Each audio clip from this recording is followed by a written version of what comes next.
Nesse primeiro momento da palestra, nós iremos dar uma visão geral e, evidentemente, durante o treinamento, nós vamos explicitá-lo de maneira mais profunda. Então, teremos a oportunidade de discutir, dialogar um pouco mais. Nesse primeiro momento, será uma apresentação que eu preparei para vocês de uma maneira geral e para todos os outros que terão a oportunidade de assistir essa palestra que está sendo gravada. Bem, então, já dando início ao nossa palestra, começamos com a questão da competência. E antes de falar da competência, eu queria chamar a atenção de vocês para alguns aspectos quanto a essa temática. Controle da legalidade dos atos de admissão, aposentadoria, reforma e pensão pelos tribunais de contas. A competência inicial, ela ocorreu na Constituição de 46. Então, pela primeira vez, foi determinado ao Tribunal de Contas o dever de controlar a legalidade. Só que a expressão adotada na Constituição de 46 era o julgamento da legalidade das concessões. E essa expressão nós encontramos hoje no julgamento das contas dos gestores públicos. O que aconteceu? Com a Constituição de 67, eles modificaram a redação desse dispositivo para determinar o que hoje nós temos com a Constituição de 88, que é examinar, apreciar para fim de registro a legalidade desses atos já mencionados. Isso gerou um debate à época para saber qual que seria a grande modificação ocorrida na competência dos tribunais de contas em relação a essa matéria, quando se alterou de julgar a legalidade para apreciar a legalidade para fim de registro. De qualquer sorte, chegando à Constituição de 88, foi inserida nas competências dos tribunais de contas uma novidade que até então não havia, que é o controle da admissão.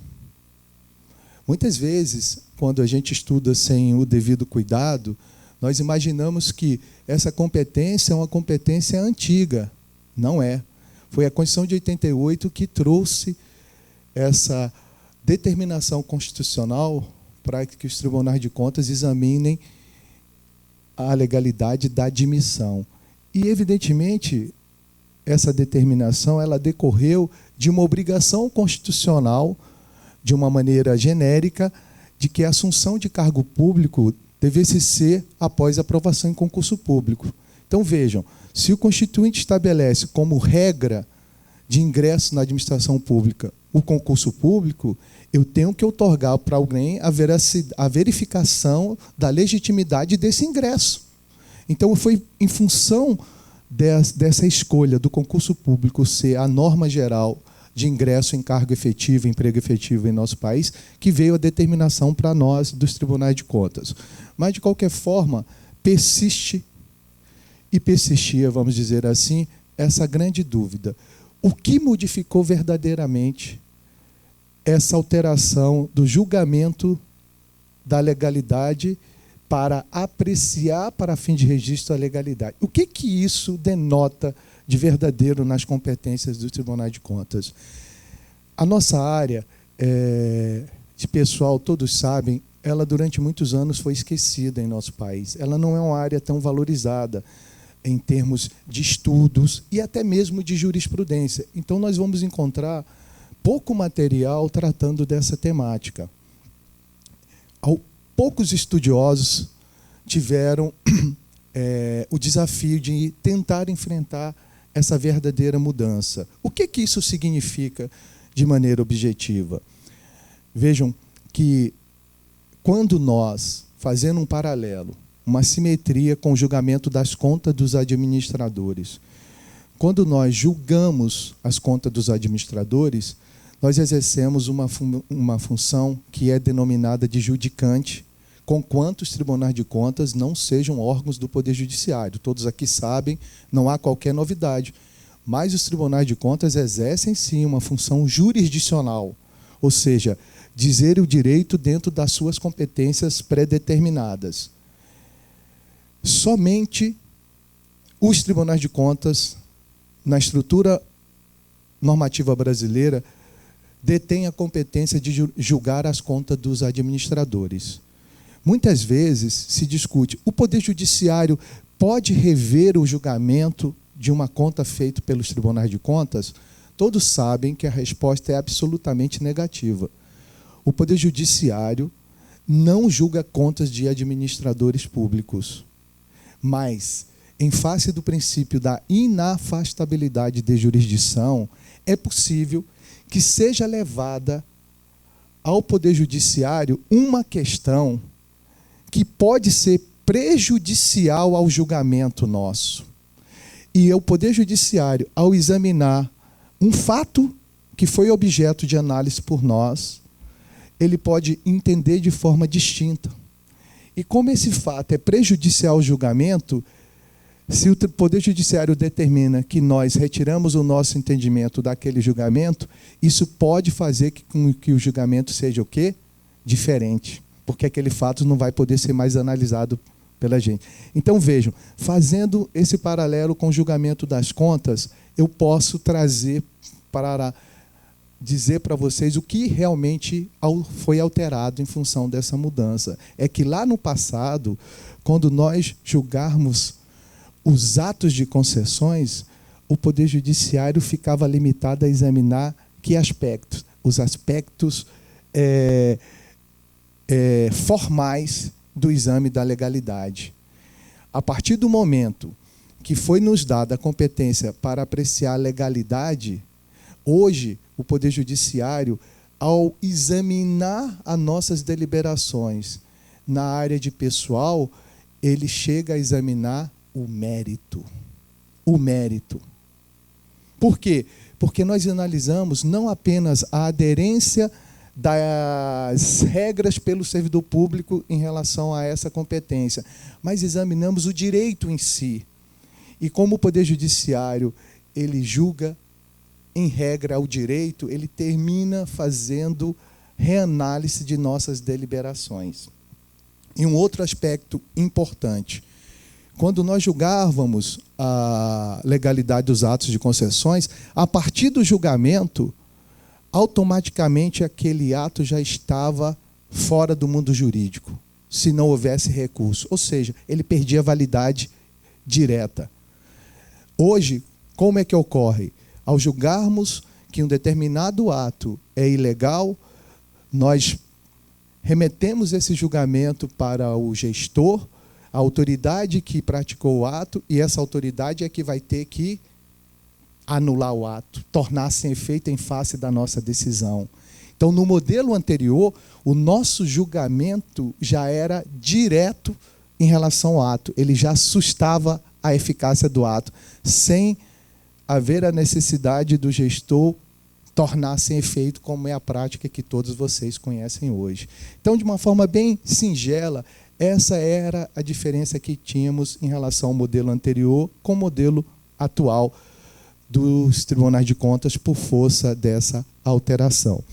E essa competência, como já mencionei, ela advém da Constituição de 46 e, em relação à admissão, foi inserida no modelo de 88. De uma forma bem rápida, as funções que nós exercemos. Função fiscalizadora. Essa função do Tribunal de Contas ela se realiza por meio de auditorias, inspeções. Em especial, aqui estamos tratando de um tema bem diferenciado, que seriam as auditorias e inspeções na área de pessoal, notadamente da folha de pagamento. A função sancionatória. Outro dia me foi perguntado, e eu tratarei isso no treinamento mais ostensivo, qual é a principal diferença da função do controle interno para o controle externo, já que os dois detêm competência concorrente para atuar em relação à legalidade de atos administrativos. Primeiro, a diferença é que um órgão não integra a estrutura orgânica do outro, ou seja, o controle externo, que no nosso modelo é o de Tribunal de Contas, ele é um órgão externo ao órgão fiscalizado, ao órgão controlado. E o controle interno faz parte da sua estrutura orgânica interna. Mas isso é muito claro. Mas, para mim, há uma diferença fundamental. E nós conseguimos ver isso na prática, mas às vezes a prática não se revela dentro dos fundamentos normativos e jurídicos. Controle interno não faz determinação. E por que controle interno não faz determinação no modelo brasileiro? Porque o controle interno não tem a função sancionatória. Essa função ela é exclusiva, pelo menos atualmente, do controle externo. E o que é essa função? É poder determinar e o descumprimento gerar o quê? A aplicação de uma sanção. Só pode determinar quem pode exigir o cumprimento daquela determinação. Quem não tem o poder de exigir o cumprimento da determinação por meio de uma sanção, como é que vai exercer essa prerrogativa de determinação? E essa prerrogativa o controle interno não tem. O controle interno, por isso que ele age no sentido de recomendar. Evidentemente que muitas das recomendações elas são tão claras da ilegalidade, da irregularidade, que o gestor se sente o quê? Obrigado a segui-las. Mas, tecnicamente, não há possibilidade jurídica de haver uma determinação nesse conceito de conteúdo obrigacional. Porque não se pode admitir que alguém que não tem poder de sanção, ou seja, que possa exigir o cumprimento com a aplicação de sanção, utilize dessa prerrogativa. E esse modelo nos faz entender aquela figura que está lá no artigo 74 da Constituição, inciso 4, que é que cabe ao controle interno apoiar institucionalmente o controle externo. Esse apoio não é um apoio de subordinação, como nós, dos Tribunais de Contas, não somos também subordinados, como muitos querem, ao Poder Legislativo em função daquela expressão auxiliar, que está prevista lá no artigo 71, que diz que o controle externo estará exercido pelo Congresso Nacional com auxílio dos Tribunais de Contas. Todos aqui sabem que essa expressão auxílio não é no sentido de subordinação, é no sentido de simplesmente o exercício de uma atividade concorrente, e nada mais que isso. E, além dessa função sancionatória, nós temos a função consultiva. Essa função consultiva está muito em voga hoje, que se diz o seguinte: ao controle externo é dado também o dever de orientar os gestores. Nós temos essa função, que é orientar, exercer uma função pedagógica para que se evite erros, ainda mais no momento difícil que a sociedade brasileira passa em função da crise fiscal. Mas, por outro lado, nós sentimos alguma dificuldade no exercício dessa função consultiva, porque todos sabem que essa função consultiva ela não pode se confundir com você se substituir ao gestor. É você antecipar o que você pensa se ele praticar aquele ato. Se você diz como é que deve ser praticado o ato, você está assumindo o ônus de uma gestão. Então, é muito tênue essa função consultiva nossa.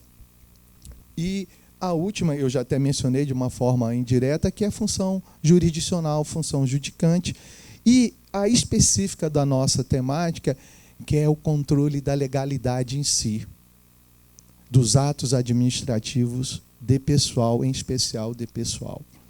E aí eu lembro, só para não perder o momento, uma indagação que tive em um curso em Santa Catarina, faz mais ou menos uns 2 anos, e o público era de Tribunal de Contas, no caso de Santa Catarina, e um colega fez a seguinte indagação para mim: professor Inácio, onde eu encontro o fundamento legal para a auditoria em folha de pagamento? A pergunta era exatamente essa.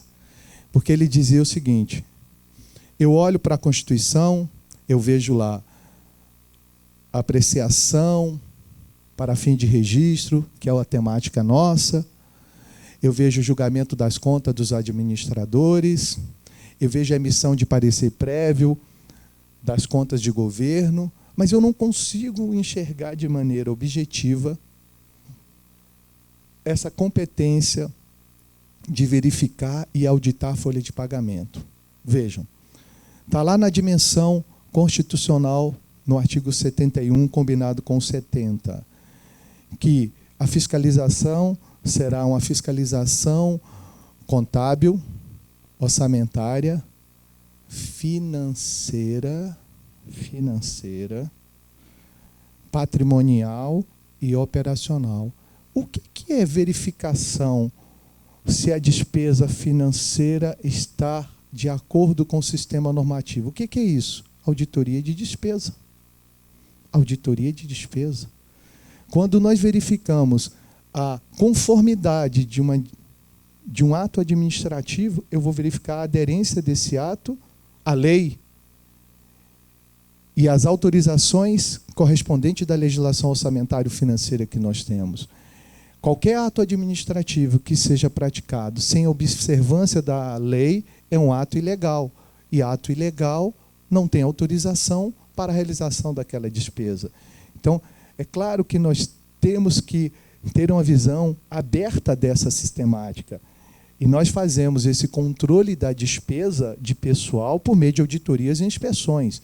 Nós temos o controle direto, é o que eu chamo, é o controle na entrada e o controle na saída dos atos administrativos na área de pessoal. A admissão, a saída, a aposentadoria, que é a prática comum, uma delas, por sinal. Então, a gente tem que tomar um cuidado. Agora, e durante esse período, como é que é feito esse controle? O servidor ingressa, está tudo ok. Sai, está tudo ok. E durante o período dele? Aí isso nos lembra uma dificuldade que nós temos de Tribunal de Contas, que é constatar as irregularidades só no momento da aposentadoria. Depois de 15 anos que o servidor vem recebendo uma parcela indevidamente, eu só constato isso quando verifico a aposentadoria. Vejam que esse modelo mostra o tanto que nós deixamos de exercer nossa função, que era verificar a despesa concomitantemente. E nós fazemos isso por auditoria de folha de pagamento. Nós não podemos deixar que esse modelo que nós passamos, ainda estamos em transição, continue a ocorrer. Por isso a necessidade da realização e da expertise nessa área de pessoal. Então, iniciamos os atos sujeitos ao controle e vamos começar com o de admissão de pessoal. Admissão, como já mencionei, inserido pela Constituição de 88. Primeiro, concurso público. Regra geral. A existência de concurso público é uma previsão constitucional. Essa exigência ela é tão forte, que a própria Constituição diz que a inobservância desse dispositivo diz que os atos não geram qualquer direito. Está lá no artigo 37, inciso 2, combinado com o parágrafo 2º da Constituição. A ocupação de um cargo público efetivo deverá ser precedido de um concurso público. Bem, o concurso público ele se inicia com o edital, que é a norma que explicita as regras de convivência para a contratação e disputa daquele certame. E aí eu queria dizer para vocês a importância do controle externo agir no edital. Nós não podemos deixar para verificar só quando ele é empossado e entra em exercício, ou quando dá nomeação. Nós temos que analisar a partir do edital. Eu trago como paralelo para vocês as licitações. Nós não examinamos os editais de licitação e muitas vezes suspendemos liminarmente um edital que não está em conformidade com a lei e com o ordenamento jurídico. É a mesma coisa que devemos fazer nos concursos públicos. No caso específico do Distrito Federal, há muitos anos atrás, nós normatizamos essa matéria e determinamos o encaminhamento do edital de concurso público em 3 dias úteis. Todos os editais de concurso público no Distrito Federal, todos eles, sem exceção, são examinados. Se entendermos que o edital não está em conformidade com os sistemas jurídicos, nós determinamos correções. Quando aquelas correções são correções que prejudicam a disputa, há necessidade de haver republicação, reabertura de prazo, enfim, é um controle similar ao que a maioria dos tribunais faz em relação à licitação. Nós fazemos isso em todos os editais de concurso público. E muitas vezes nós suspendemos o concurso, determinamos republicação em face da ausência de aderência das regras do edital com as normas. Agora, eu reconheço, e eu conversava aqui com a diretora-geral, que nós temos uma certa facilidade para fazer esse controle hoje. Por quê? Porque o Distrito Federal tem uma lei própria que regulamenta concurso público. Então, vejam, é muito mais simples você examinar o edital à luz de uma norma objetiva do que você analisar o edital quando você não tem uma norma objetiva sobre concurso público em nosso país. Todos aqui devem saber que há uma previsão de uma lei nacional acerca de concurso público. Há vários projetos de lei com esse objetivo, de estabelecer uma norma geral sobre concurso público. Mas até hoje, essa norma não foi aprovada. Em não sendo aprovada, nós ficamos limitados aos diversos normativos e espaços que temos em nosso país sobre isso. E não podemos fugir muito. Exemplo, como é que vocês vão estabelecer qual é o prazo mínimo entre a publicação do edital e a abertura das inscrições se isso não estiver em lei? Como é que vocês vão definir isso? O que alguém aqui pode achar razoável, o outro pode achar que não. Então, o controle do edital, ele, embora seja muito importante, às vezes encontra dificuldades pela ausência de uma lei estabelecendo critérios objetivos para algumas coisas. Todavia, nós já temos algumas diretrizes claras sobre o controle do edital. E aí nós devemos nos socorrer da jurisprudência. E aqui eu vou falar da jurisprudência vinculante, que são as repercussões gerais, decididas pelo Supremo Tribunal Federal, e as súmulas vinculantes, que eventualmente tenham assunto referente a concurso público. Então, vejam, algumas delas são muito claras para nós. Pelo menos duas eu posso adiantar para vocês. Uma está ali no quadro. Questão de prazo de validade de concurso público. O Supremo já definiu claramente o seguinte: há discricionariedade para você estabelecer o prazo inicial do certame, mas limitado ao prazo máximo. Vejam, a liberdade do gestor escolher o prazo inicial, e o prazo máximo é de 2 anos. Então, eu posso escolher 3 meses, posso escolher 6 meses, 1 ano, 1 ano e meio, não há qualquer problema. Só que está limitado ao prazo máximo de 2 anos. Escolhido o prazo inicial do certame, respeitado o máximo, a prorrogação também é uma faculdade.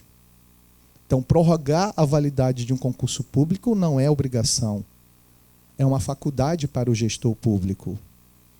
Agora, caso queira prorrogar, ele tem que prorrogar pelo prazo inicialmente previsto.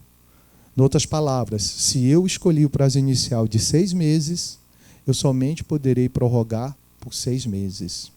E aí tem uma outra questão fundamental sobre isso, que essa matéria foi objeto de um debate tremendo em nosso país, com entendimentos diferentes, mas aí o Supremo fechou a questão.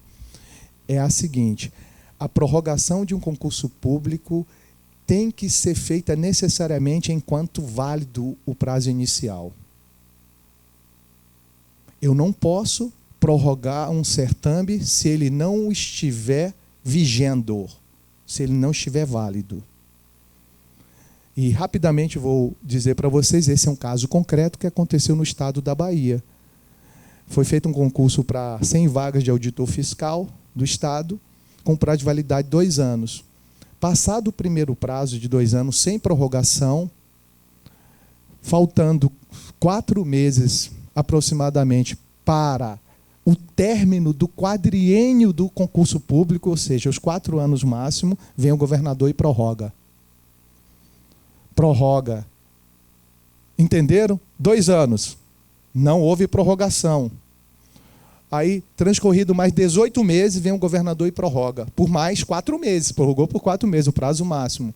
Aí nomeia 100 pessoas. No dia 1º de janeiro, assume um novo governador. E recebe 100 auditores fiscais novos. O que faz o novo governador? Torna sem efeito o decreto e automaticamente, ao tornar sem efeito, ele anula todas as nomeações. A matéria vai para onde? Para o judiciário, evidentemente.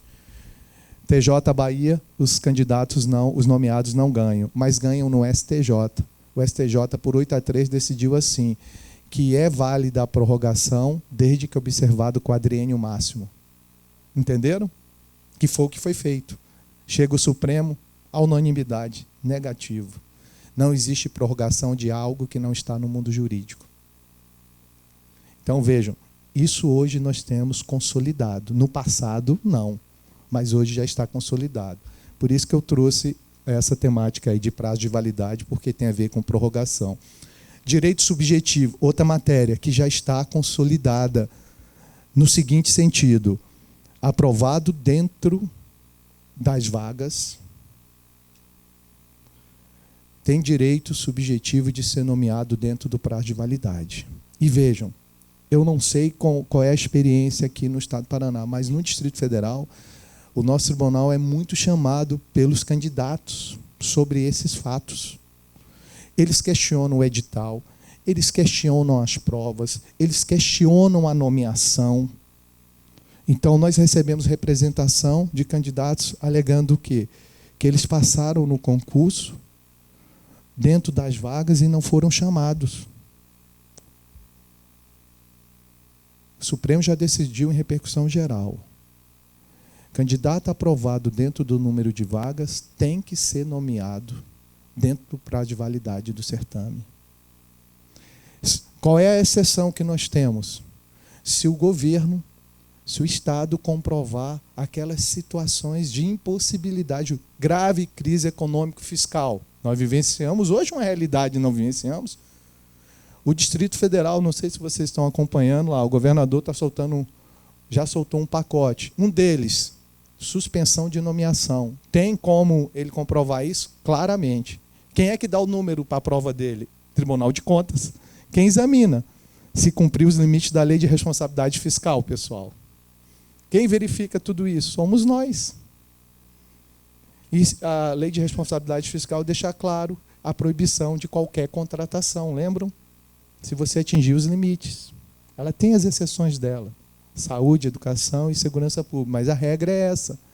Então, o Supremo admite que em situações excepcionais você possa deixar de cumprir esse dever de nomear os aprovados dentro das vagas oferecidas. Mas só nessas situações. Fora disso, o Estado tem que nomear. Essa é a jurisprudência atual. Agora vejam, a gente só tem que tomar um pouco de cuidado. Esse é um exemplo concreto que nós passamos lá no Distrito Federal, em que os candidatos aprovados dentro das vagas para um determinado cargo público entraram com a representação no tribunal, solicitando que o tribunal cautelarmente determinasse a nomeação deles, tendo em vista, esse direito subjetivo. Ocorre que, quando a representação foi intentada, o prazo de validade do concurso ainda estava em andamento. Então, não havia um direito líquido e certo a manejar aquele pleito. O que o tribunal fez? Acolheu a representação e ouviu o órgão. O que o órgão fez? Adivinhe? Prorrogou o concurso. Entenderam? Qual é a ilegalidade que há nisso? O órgão recebeu e disse, não, prorroguei o concurso. Não há mais a obrigatoriedade de nomear imediatamente, entenderam? Porque dentro do prazo de validade, prorrogação é dentro do prazo de validade. Vejam, mas aqui eu estou discutindo as vagas oferecidas dentro do certame e que não foram preenchidas. Esse debate é um debate já aclarado dentro da jurisprudência. Agora, o que nós não podemos hoje, como Tribunal de Contas e com as cautelas e prudências que devemos ter, é simplesmente fazer determinações quando a matéria ainda não está consolidada. E o que eu vou mencionar aqui é a situação de quem é aprovado em um concurso público fora das vagas e surgem novas vagas. Essa matéria não está consolidada. Ela está em repercussão geral. Se ela está em repercussão geral, é porque não tem decisão ainda. Não há uma deliberação. Depois da deliberação em repercussão geral é que eu terei essa definição. Eu ainda não tenho, que são as vagas surgidas dentro do prazo de validade. Se há obrigatoriedade de você nomear ou não. Aqui é uma outra questão. O Supremo não se manifestou sobre isso e está em repercussão geral, foi colocada no ano passado, justamente por quê? Porque há divergência entre os ministros. Há ministros que entendem que sim, que tem que nomear todas as vagas surgidas, há ministros que não. Então a gente tem que esperar essa deliberação para que a gente possa aderir de maneira plena a essas deliberações. O que já tiver definido de maneira clara, não temos que questionar. E uma outra sobre concurso público, que tem uma definição hoje objetiva, é a famosa cláusula de barreira ou de afunilamento em concurso público. Suprema unanimidade. É plenamente legítimo estabelecer condições para um candidato passar para a segunda fase de certame.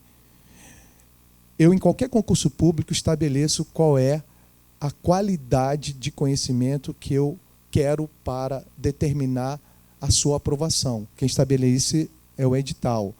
Agora, um concurso que tem várias fases, eu posso estabelecer no edital o seguinte: embora você tenha atingido o mínimo necessário para eu considerá-lo aprovado, eu posso estabelecer uma quantidade máxima de pessoas que irão para a segunda fase. Em outras palavras, eu faço um concurso para 10 vagas. Estabeleço que para ser aprovado tem que atingir 50%. Mas digo que só irão fazer a segunda fase 5 vezes o número das vagas oferecidas. Ou seja, num concurso como esse eu posso ter 1.000 aprovados, 1.000 pessoas que atingiram a nota mínima exigida. Mas somente os 50 primeiros farão o quê? A segunda prova. Isso tem um nome técnico: cláusula de barreira ou de afunilamento. Supremo, constitucional isso. Há unanimidade. Então, como nós, de Tribunal de Contas, vamos simplesmente questionar um edital que tem essa cláusula de afunilamento e barreira? Eu falo isso para vocês pelo seguinte: recentemente, lá no tribunal, nós passamos por essa situação em que houve um questionamento por parte de candidatos em relação a essa cláusula de barreira e de afunilamento. Eles simplesmente impugnaram essa cláusula. Calma. Eu não posso examinar de uma forma distinta do que o Supremo decidiu. É legítima a opção do governante em relação a essa cláusula. Agora, é claro que essa legitimidade ela precisa ser comprovada em alguns aspectos, porque vocês estão vendo que tem nesse quadrinho aqui as exceções ao concurso público, que é contrato temporário. A utilização do contrato temporário como forma de substituir o cargo efetivo. Ou seja, de afastar a exigência constitucional do concurso público. O contrato temporário é uma previsão constitucional, serve para aquelas situações especiais, emergenciais, excepcionais. Isso tem todas as diretrizes na Constituição e nas leis respectivas. Agora, nós não podemos, em hipótese alguma, aceitar a utilização do contrato temporário como a substituição do cargo efetivo, do cargo de concursado, porque aí você está desvirtuando o sistema do concurso público. Mas também chamo a atenção, muito cuidado, porque muitas vezes a gente examina a contratação temporária e confunde a contratação temporária como uma vacância de um cargo efetivo. Vejam, eu falo isso de maneira muito rápida e singela. A contratação temporária, como regra, ela existe para a substituição de um servidor que está afastado temporariamente. Essa é a regra. Em situações excepcionais que a gente utiliza a contratação temporária para a vaga definitiva. Mas a regra constitucional para aquelas situações de afastamento temporário. Eu dou um exemplo muito tranquilo. Educação, professora, que se afasta de licença maternidade. Ela vai sair da sala de aula, não vai? Para usufruir 180 dias. Alguém tem que substituí-la. Mas vejam, há vaga aqui para eu nomear um candidato aprovado? Não. Afastamento não é forma de vacância. Então eu não posso dizer que aqui está havendo uma substituição de concursado. Aqui é diferente. A professora que se afasta de licença maternidade, ela continua ocupando o cargo de professora. Esse cargo não está vago. E eu só posso nomear alguém em cargo vago.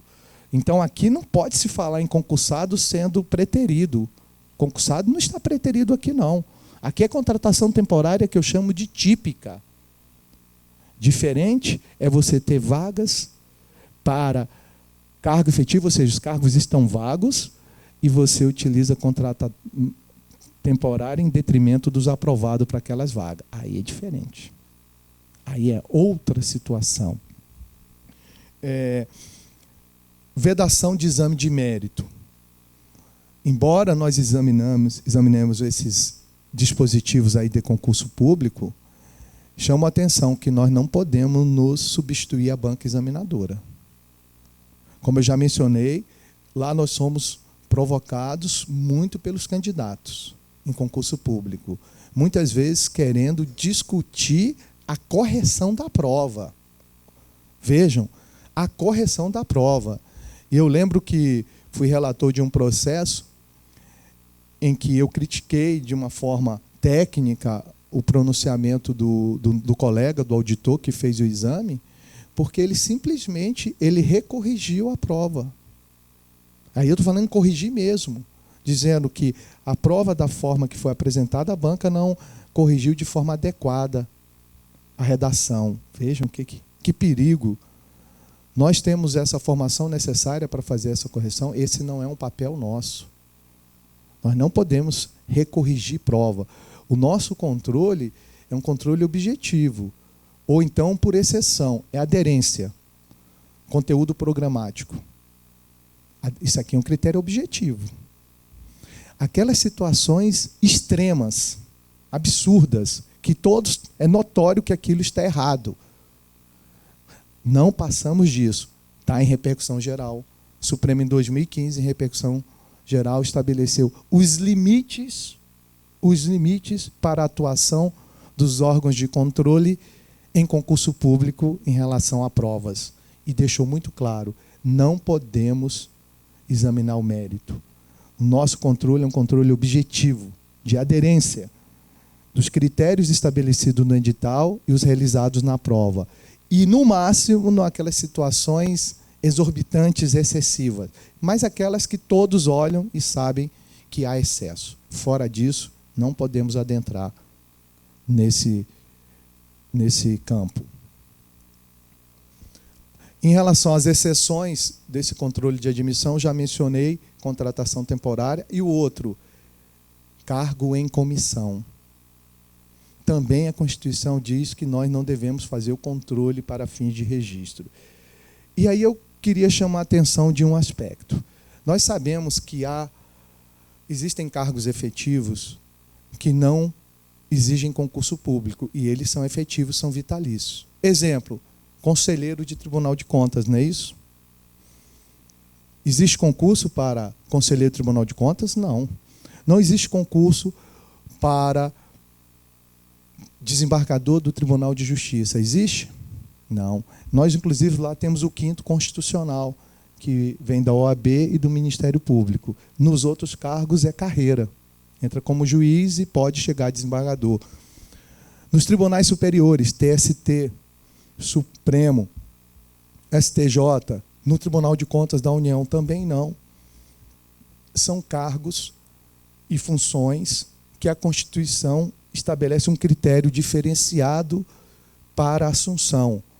Mas aí eu chamaria, até porque foi objeto de um debate que tivemos recentemente, o seguinte: a Constituição diz assim, que todos os atos de admissão deverão ser objeto de fiscalização por nós, exceto cargo em comissão. Exceto cargo em comissão. Aí eu perguntaria, então, se eu fizer uma interpretação restritiva nesse dispositivo, só há exceção para cargo em comissão. Então eu não tenho que fazer o exame para fins de registro. Então eu tenho que fazer de todos os outros? Então eu tenho que fazer de todas as contratações temporárias feitas pelo Estado? Então eu tenho que fazer dos desembargadores do Tribunal de Justiça? Então eu tenho que fazer dos conselheiros do próprio Tribunal de Contas? Alguém já se preocupou com isso? E já viu se há essa fiscalização? Examinar o registro do ato de admissão de um conselheiro em um Tribunal de Contas, de um ministro do Tribunal de Contas da União, de um ministro do Supremo Tribunal Federal? Se nós examinamos isso, eu desconheço essa competência. Eu desconheço essa competência. Até porque a Constituição estabeleceu um critério diferenciado para essa admissão. E esse critério, ele tem uma vertente que envolve vários aspectos. Imaginem a seguinte situação: o governador do estado nomeia um conselheiro, nomeia um desembargador no 5º constitucional, o ato de admissão vem para cá. Na hora de nós examinarmos, a gente vai dizer que esse ato é legal. Eu vou dizer que ele é legal por quê? Porque ele não obedeceu a algum critério, não é isso? Um dos critérios é aquela comprovação que todos nós temos que apresentar de 10 anos de conhecimentos. Enfim. Idade mínima, critério objetivo, não é isso? Idade mínima, critério objetivo. 35 anos, 65. Ora, esse não passa no crivo de lá. Você tem que ser sabatinado, você tem que passar por vários crivos. Então, será se nós, dos tribunais de contas, temos essa competência para examinar e registrar a admissão desses cargos públicos que eu estou mencionando? Será se a gente encontra isso? E não aceito a resposta da seguinte forma: olha, já que ninguém faz é porque não é possível, não é por aí. Eu quero a resposta fundamentada. Por que nós não devemos ingressar nessa seara? E eu faço um paralelo com vocês. Essas pessoas, quando se aposentam, nós examinamos os atos de aposentadoria. Não examinamos? De todas elas. TCU fiscaliza o ato de aposentadoria de ministro do Supremo. Nós fiscalizamos os atos dos conselheiros. Vocês fiscalizam os atos de aposentadoria dos desembargadores, independentemente da origem. Isso é no ato de aposentadoria. Aqui eu estou falando da admissão. Então, o que eu queria chamar a atenção, em realidade, é o seguinte: no início eu disse por que veio essa competência para nós. A admissão veio vinculada ao concurso público. Entenderam? Esses cargos, a Constituição exige concurso público? Está aqui o fundamento para nós não termos essa competência. É porque a finalidade dessa atribuição para nós decorreu da exigência de concurso público. E é por isso que eu sustento que não cabe aos tribunais de contas fazer o exame do registro de contratação temporária. Não é que a gente não fiscalize a contratação temporária. Nós devemos fiscalizar, mas não examinar a contratação temporária individualmente, ato a ato. Entendo que isso não está na competência dos tribunais de contas. Primeiro porque não está no inciso 2. A contratação temporária está no inciso 9, ela é especial, ela é diferenciada. Agora, a gente fiscaliza o procedimento, mas não o ato. Até porque fiscalizar, diante da nossa realidade, uma contratação temporária, 5, 6 anos depois que ela já deixou de existir, contratação temporária de 1 ano. Aí quando eu vou examinar, já faz 5 anos que ela ocorreu. Calma aí, tem algo estranho. A natureza dela não tem de perenidade. A gente tem que ser mais objetivo na nossa atuação. Vamos fiscalizar o Instituto Contratação Temporária. Em termos de acumulação, então nós chegamos a esse aspecto. Devemos examinar as acumulações também. Ora, se eu vou verificar a admissão de cargo público mediante concurso público, se as acumulações ocorrerem, elas têm que estar de acordo com a Constituição, não é isso? Qual é o momento? Na admissão. Não adianta para examinar isso na acumulação de proventos com proventos, porque isso traz um trauma para nós, dos tribunais de contas. Então é aqui, o momento é esse. É dever dos órgãos exigirem uma declaração de acumulação ou não acumulação de carga, emprego ou função pública.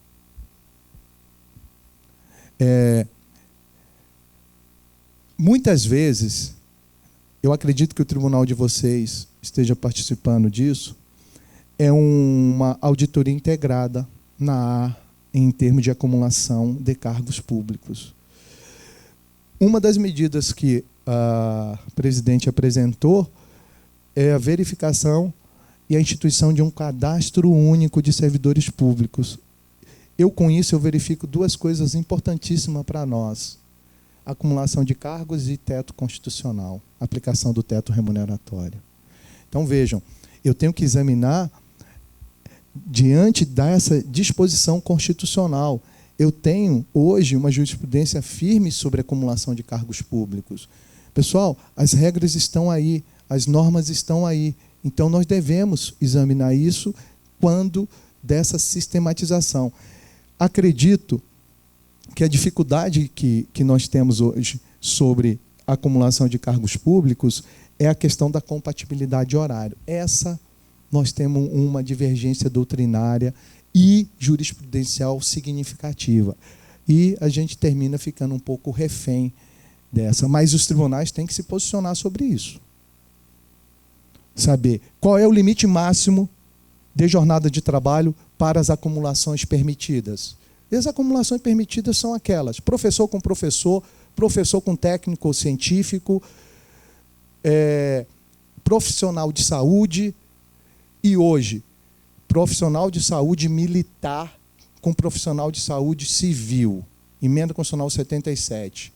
Vereador com servidor público, magistrado com magistério, membro do Ministério Público com magistério. E acabou. São essas as únicas possibilidades constitucionais que nós temos. Reconheço que podemos encontrar algumas dificuldades. O que é um cargo técnico ou científico? Mas nós temos a jurisprudência tranquila sobre isso. O que é um cargo de profissional de saúde? Nós temos normativa em nosso país que nos indica quem são os profissionais de saúde.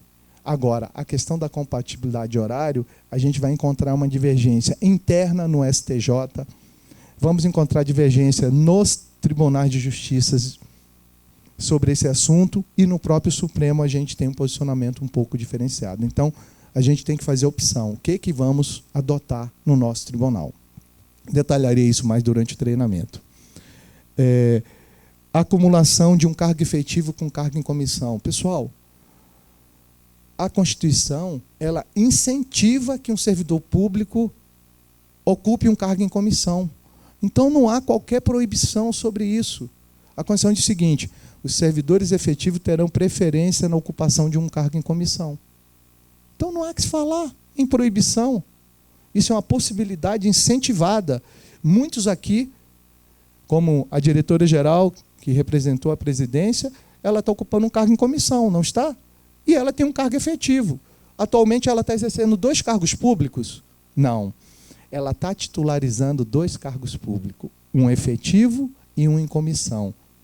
Porque o exercício, na realidade, hoje dela o que a gente pode falar é integralmente do cargo em comissão, mas ela titulariza 2 cargos. O cargo dela efetivo não está vago. Ele não fica vago para ela exercer o cargo em comissão. Ela se afasta dele para exercer o cargo em comissão, com o que a gente denomina de integral dedicação. Então, eu trouxe essa situação porque muitas vezes há uma certa confusão. A proibição de acumulação de cargos, emprego e funções públicas, elas se destinam a cargos e funções e empregos efetivos. Cargo em comissão não se enquadra nessa dimensão.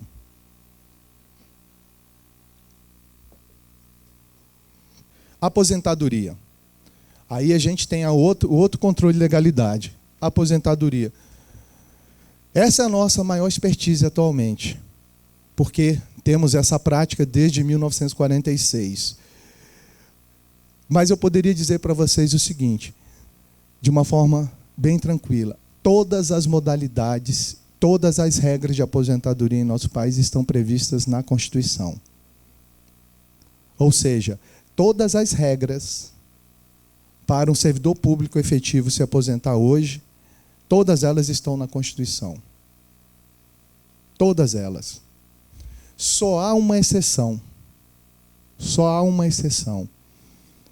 Que é a aposentadoria compulsória aplicada para membros por prática de ato ilícito.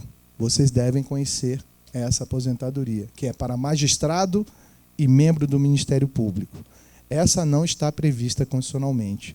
Essa está prevista na Lei Orgânica da Magistratura e prevista na Lei Orgânica do Ministério Público. Então, os magistrados vitalícios, eles não podem ser demitidos. Não há a figura da demissão quando eles praticam um ato ilícito. Eles são aposentados compulsoriamente. E aqui eu chamo a atenção da competência dos tribunais de contas para examinar esses atos. Esses atos têm que vir aos tribunais de contas? Sim. Sustento que sim. Só que vejam, eu não posso examinar os critérios que levaram à aplicação da sanção, porque esses critérios são exclusivos ou do Tribunal de Justiça ou do Conselho Nacional de Justiça. Eu não posso aqui, quando do julgamento da aposentadoria de um magistrado pela prática de um ato ilícito, rediscutir a sanção que foi aplicada pelo colegiado, porque senão aqui seria um órgão recursal de um processo administrativo disciplinar que resultou nessa sanção. O que devo fazer nos tribunais de contas?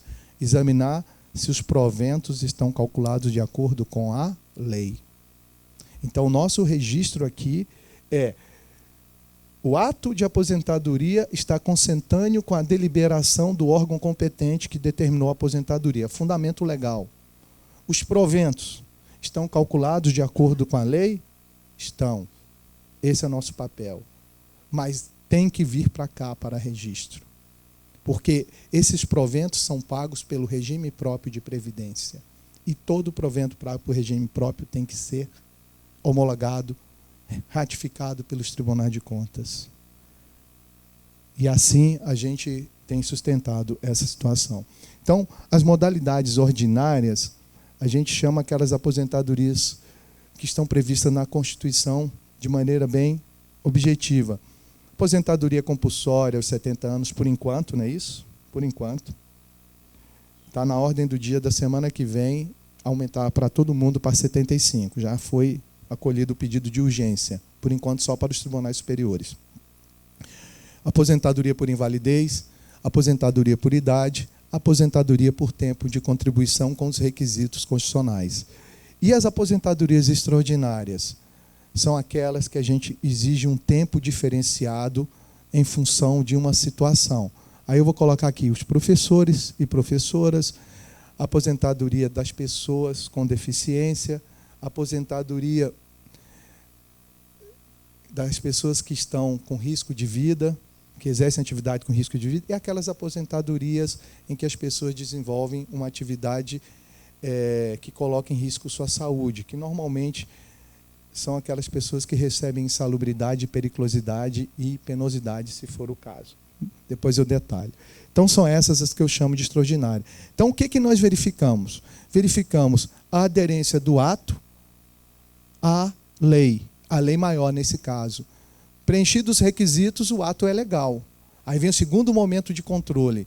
E os proventos estão calculados de acordo com as normas? Então, vejam, nós examinamos essa situação. Pode aposentar e o cálculo dos proventos está de acordo com o que determina a lei. Em termos de regra para aposentadoria, eu tiro tudo da Constituição. Agora, os proventos eu tenho que ir para a lei porque ela não determina. Ela indica, principalmente no caso dos mais novos servidores. O reajuste, eu também vou ter que verificar. A Constituição só indica o reajuste desses benefícios. Aí vem a lei e estabelece qual deve ser o critério para esse reajuste. Acumulação de proventos com vencimentos. Chegamos lá no momento da aposentadoria. Aí o servidor acumula um cargo público licitamente. Por exemplo, professor com professor. Pode ter 2 proventos. Acumulação lícita. Aí eu tenho lá 2 profissionais da área de saúde. 2 cargos de médico. 2 proventos. O maior problema nosso, nesse momento, é quando a gente constata que a pessoa, para poder acumular aqueles 2 cargos, tinha carga horária incompatível. Como é que fica isso?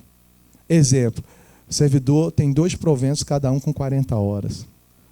Ou seja, 80 horas semanais. Como comprova isso? Como é que ele vai comprovar essa condição? Isso é possível? Um servidor trabalhar 80 horas semanais diante dos regramentos constitucionais que nós temos de proteção à saúde?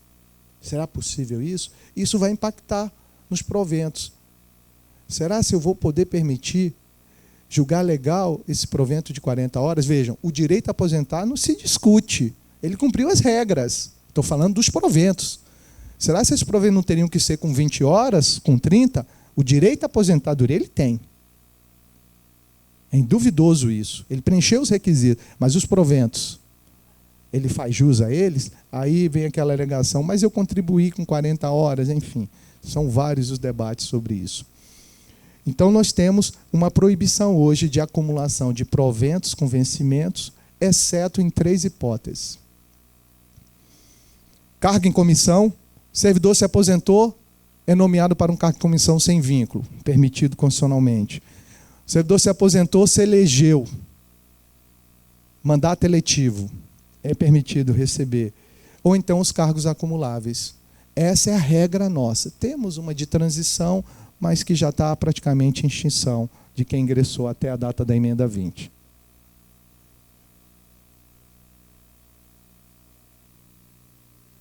Pensão, que é o benefício para os servidores públicos que falecem ou na atividade ou inatividade. Nosso papel, verificar se o cálculo da pensão está de acordo com o sistema normativo.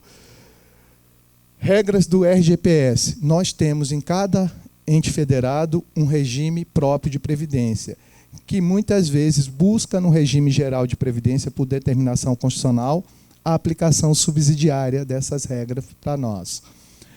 O critério de reajuste vai ser de acordo com o sistema normativo. Algumas eu vou para o regime geral de previdência, ou então para o regime do Estado, ou então outras têm o que a gente chama de paridade, garantia de reajuste de acordo com os servidores paradigma. E a acumulação de pensão. É possível acumular até quantas pensões? Depende da lei. A regra hoje é a acumulação de pensão em regime próprio de até 2 pensões. E tem uma lógica para isso. Eu não posso acumular 2 cargos públicos? Então, quantas pensões eu posso acumular? 2. Essa é a lógica da acumulação de 2 pensões, porque eu posso acumular até 2 cargos públicos. Eu posso acumular 3 pensões? Não. Eu sei que essa regra que falarei não se aplica para vocês, mas na União foi alterada a regra para pensão. É a Lei 13.135 de 2015, mas há uma tendência dela ser reproduzida em todos os entes federados, que estabelecem critérios bem distintos hoje para concessão, com carência, enfim. Reforma. Aqui nós estamos falando dos militares, bombeiro e polícia militar. Nós temos as Forças Armadas, quem fiscaliza é o Tribunal de Contas da União. Corpo de Bombeiro e Polícia Militar, os Tribunais de Contas dos Estados. Primeiramente, há uma diferença entre reserva e reforma. Reserva, o servidor preencheu os requisitos necessários para ir voluntariamente para casa. E na reforma é obrigatória a saída dele. A Constituição trata exclusivamente da palavra reforma. Então, de vez em quando surge uma dúvida. O Tribunal de Contas deve examinar só o ato de reforma ou ele tem que examinar o ato em que o militar vai para a reserva? Nós entendemos que ele examina os dois. O militar completou o tempo de acordo com a lei para permanecer na força. Solicitou ir para a reserva. Esse ato vem para nós examinarmos. Agora, esse militar depois poderá ser reformado, ele mesmo poderá ser reformado, em função do cumprimento de algum requisito legal. Então, a gente examina tanto reforma quanto reserva nesse caso. O regime dos militares é um regime especial. Ele pode até estar em regime próprio de previdência, mas ele tem um tratamento todo diferenciado. E isso por determinação constitucional, porque eu mando aplicar para eles normas das Forças Armadas por disposição constitucional. Então, no caso dos militares, nós temos que examinar a legislação local combinada com a legislação geral dos militares, para verificar os seus direitos. E eu quero dizer que é bem diferente da nossa, muito diferente. E aqui chegamos a um outro aspecto de controle nosso, que é o limite remuneratório. De uma forma bem rápida, para a gente encerrar a nossa palestra, levar mais uns 10 minutos, limite remuneratório. Qual é a regra geral? Subsídio de ministro do Supremo. Essa é a regra geral. Hoje o valor é 33.763. Esse é o limite nacional e federal ao mesmo tempo. No âmbito dos municípios, subsídio do prefeito. No âmbito dos estados, como regra geral, eu tenho subsídio do governador para o Poder Executivo, subsídio do deputado estadual para o Poder Legislativo, subsídio do desembargador, que é 90,25 do Supremo, para os servidores do Judiciário, Ministério Público, procuradores e defensores públicos. Essa é a regra. Aí muitas vezes a gente se pergunta, e os tribunais de contas, eles estão em que dispositivo? Porque não há uma menção expressa a nós. A gente não encontra na Constituição uma menção objetiva do limite remuneratório para os servidores dos tribunais de contas. Aí começa aquele debate. Se os servidores dos tribunais de contas estão vinculados, não subordinados, organicamente ao Poder Legislativo, deve ser lá. A lei de responsabilidade fiscal, quando nos trata, ela não nos trata conjuntamente com o Poder Legislativo? Nos trata conjuntamente com o Poder Legislativo. Então, nos colocariam no Poder Legislativo. E o que isso faz? Com que tenhamos, no âmbito dos estados, um limite remuneratório diferenciado. Porque se eu aplico o do Poder Legislativo para os tribunais de contas, o do Poder Legislativo é inferior necessariamente ao do Poder Judiciário. Por que eu tenho essa conclusão? Porque a Constituição diz que o subsídio de deputado estadual será no máximo de 75% do subsídio do deputado federal. E hoje o deputado federal ganha a mesma coisa que o ministro do Supremo. Mas isso não era verdade até o ano passado. Entenderam? Então, é uma matéria que gera muita discussão. Outros defendem, não, vamos aplicar o subsídio do conselheiro como um limite remuneratório. Aí eu equiparo ao do judiciário, porque é a mesma remuneração. Ou então a solução, que eu digo melhor de todas, é ter uma lei definindo isso. Aí acaba a discussão. A Constituição faculta a adoção de uma regra geral para todos. Aí eu não tenho distinção de teto. É o que nós temos no Distrito Federal. Eu não sei se é o caso do estado de vocês. Aqui o limite remuneratório é unificado, lá no Distrito Federal. O limite remuneratório para todos os servidores é de 90,25 do subsídio do Supremo Tribunal Federal. Então não interessa se você é do Legislativo, do Judiciário, se você é da Câmara Legislativa ou do Tribunal de Contas. O limite é igual para todos. Aí não tem essa discussão lá. A gente consegue superar com mais tranquilidade. E eu tenho as exceções constitucionais, que é parcela indenizatória em empresa pública e sociedade de economia independente, que não se submete ao limite remuneratório. Jurisprudenciais. Atualmente, nós só temos uma exceção jurisprudencial sobre teto remuneratório e ela serve para vocês. O Supremo tem uma decisão em ação direta de inconstitucionalidade que o limite de 90,25 no Poder Judiciário local somente é aplicável para os servidores, não é aplicável para os membros. Então, por exemplo, se vocês forem fazer uma auditoria aqui no Tribunal de Justiça, vocês vão encontrar lá magistrados que recebem acima de 90,25 do ministro do Supremo Tribunal. E isso está legitimado por uma liminar em ação direta de inconstitucionalidade. Entenderam? E como que nós vamos discutir algo que está fundado em decisão judicial? Não há. Então, apenas é a única decisão judicial hoje que há sobre essa temática. O que nós temos são extensões administrativas para outras pessoas. Aí vocês vão encontrar administrativamente extensão para o Ministério Público Estadual, para a Defensoria Pública e para a Procuradoria do Estado. Nós vamos encontrar esse modelo em vários entes federados. Mas eu sempre digo, não é decisão judicial. São decisões administrativas que estendem a decisão judicial para essas categorias. Membros do Ministério Público, procuradores do Estado e defensores públicos. Nós vamos encontrar isso no Distrito Federal. Recentemente foi feito lá, está até em questionamento no nosso colegiado. Limites à atuação dos tribunais de contas. Uma delas é a decadência ou não para a atuação nossa em relação à legalidade de atos. O Supremo já disse que não. Súmula vinculante número 3 do Supremo Tribunal Federal.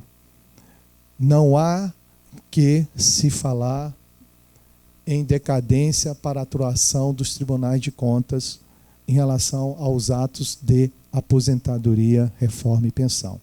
O que quer dizer isso? O ato de aposentadoria, ele é praticado pelo gestor administrativo. Só que pode ocorrer que nós, por uma falha, que eu posso dizer assim, a gente leva um tempo muito grande para julgar aquele ato. Então, vamos supor, a aposentadoria foi publicada no ano de 2005. Pronto, 2005.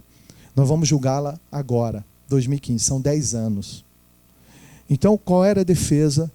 E ainda hoje, que a gente percebe aí, de muitos. Depois de 10 anos, vem o Tribunal de Contas e julga a aposentadoria ilegal. Qual é o efeito do julgamento ilegal de uma aposentadoria? Qual é o efeito? O gestor que praticou aquele ato vai ter que fazer o quê? Anulá-lo, tornar sem efeito. Ao tornar sem efeito, o servidor não vai ter que voltar? Essa é a consequência do nosso julgamento. Aí o que esses servidores alegam? Que decaiu o prazo para o tribunal, em função do prazo, para o tribunal agir. já tem mais de 10 anos. Qual é o fundamento? O artigo 54 da Lei 9784 de 99, que diz que decai em 5 anos o prazo para a administração anular seus próprios atos que gerem efeitos favoráveis aos administrados. Está lá. Então, essa alegação foi feita junto ao Supremo Tribunal Federal. O STF, e aí eu quero dividir com vocês, se dividiu. Nós tivemos lá três correntes. Uma corrente dizendo que tinha que aplicar a decadência, uma corrente que não tinha que aplicar em hipótese alguma a decadência, e uma corrente que foi vencedora, no seguinte sentido: não se aplica a decadência, mas depois de 5 anos tem que ofertar ampla defesa e contraditório. Mas eu quero chamar a atenção, isso não é o exercício da futurologia, não. É o exercício da mudança de composição no STF. Eu acredito que essa súmula vai cair. E nós vamos ter que se submeter aos 5 anos. E eu quero dizer que eu defendo isso. Eu penso que o tribunal tem que entrar no ritmo da sociedade e dar resposta rápida para tudo. A única diferença que eu defendo é o seguinte: eu entendo que o prazo não pode começar a contar quando eu ainda não tenho o processo disponível para eu poder examinar. Então, eu defendo o seguinte: o prazo decadencial de 5 anos tem que existir para os tribunais de contas. Nós temos que sair dessa zona de conforto. Mas tem que começar a contar a partir do momento que o processo é disponibilizado para nós. Porque, vejam, no modelo federal e no modelo nosso, o ato de aposentadoria ele passa primeiro pelo controle interno. Lá no Distrito Federal, esses dias eu relatei um processo em que o controle interno pediu prorrogação de prazo de processos que estão lá há 4 anos.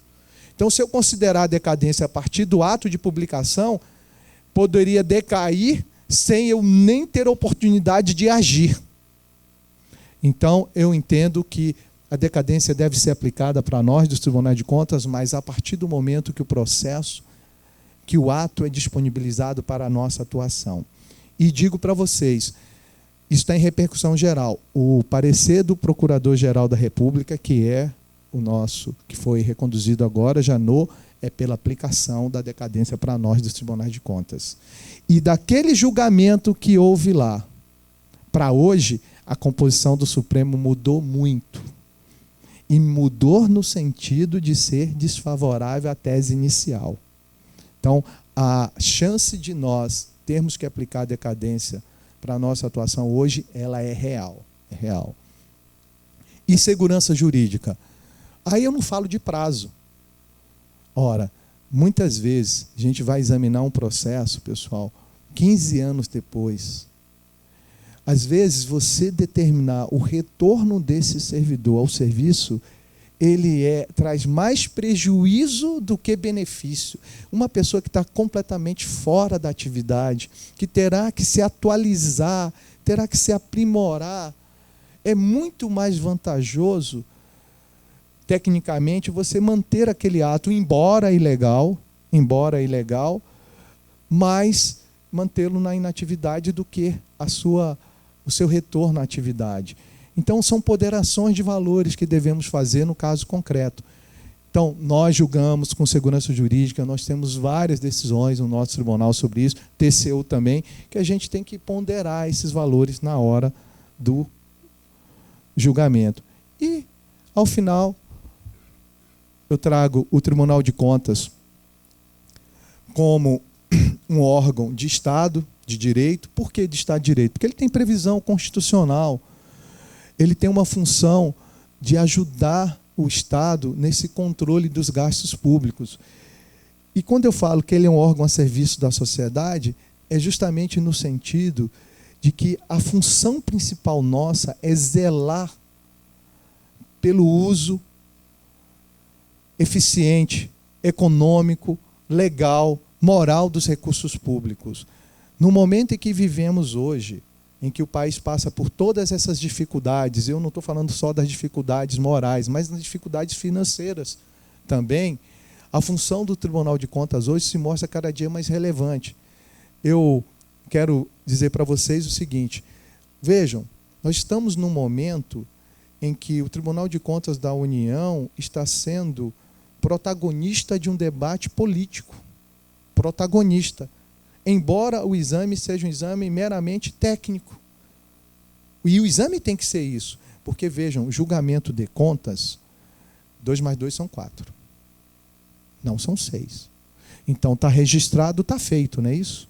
Nós podemos debater interpretação. Eu entendo que não foi isso, que não foi aquilo, que isso não corresponde a tal ato. Isso é um debate. Agora, quando nós examinamos cumprimento ou descumprimento de determinado dispositivo em que o requisito é objetivo, aí não dá para a gente se furtar. Eu faço o exame dos registros e pronto, e aponto, pessoal. E o Tribunal de Contas, ele tem, principalmente o da União, juntamente com a Tricom, no modelo aí de uniformidade de procedimentos, vem buscando o quê? Que a gente trate a coisa pública de uma maneira mais harmonizada, mais uniforme, para que a gente dê a mesma resposta. E eu quero dizer o seguinte, isso não infirma de forma alguma as nossas competências, porque muitas vezes as pessoas dizem, poxa, mas nós vamos ter que seguir as orientações do Tribunal de Contas da União? Claro que não. O Tribunal de Contas não é um órgão revisor de nossas decisões no nosso modelo constitucional. E nós temos autonomia para deliberar sobre determinados assuntos. Agora, o que vocês entenderem, o que nós entendemos que o Tribunal de Contas, num sistema de precursor, agiu corretamente, a gente tem aquela diretriz que a gente pode aderir ou não. Mas é importante a gente debater pelo menos essa sistematização. Então eu encerro por aqui a minha apresentação e daremos sequência no curso. Muito obrigado aí pela oportunidade de poder passar para vocês esses singelos ensinamentos.